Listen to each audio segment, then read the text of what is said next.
Hello everybody, today I'll show you how to make my peri prego chicken on the braai.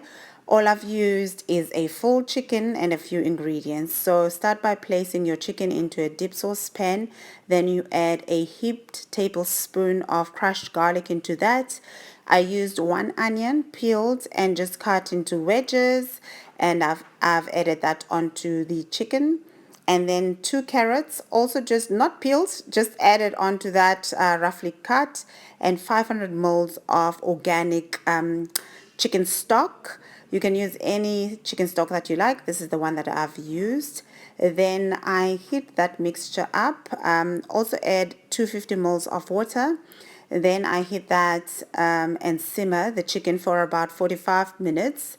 This allows the flavors of the stock to just flavor the chicken and give succulence to the chicken. Then I remove the chicken, cut it in half, as you can see on the video.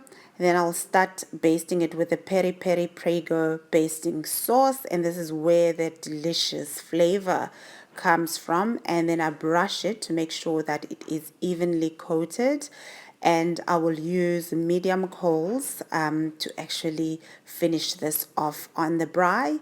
And this is just really lovely for whole chicken because it doesn't dry out the chicken. You're not cooking the whole chicken straight on the braai. I continue doing this. So what I do is just baste the chicken as I turn it. So up until the chicken is cooked, it takes about 15 to 20 minutes to do this, depending on the size of your chicken, until it's cooked.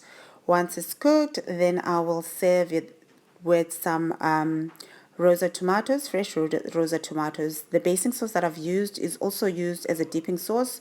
So I actually add extra sauce once the chicken is cooked. It just adds that beautiful, juicy peri prego flavor.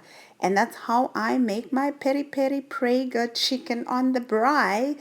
Thank you so much everybody for watching. Please do hit the subscribe button if you like this and if you want to see more of my videos. See you next time. Ciao.